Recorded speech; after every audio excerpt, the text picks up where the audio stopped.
本不蒸出不须归，冷面相看大欢喜。鸡胸脯肉放入冷水锅中，加去腥3件套，把鸡肉煮熟后捞出，凉冷后用手撕成丝备用。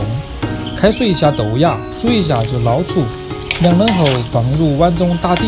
当然，你也可以放点自己喜欢的菜打底。开水下碱面，大火煮断生后迅速捞出，摊开沥干水分。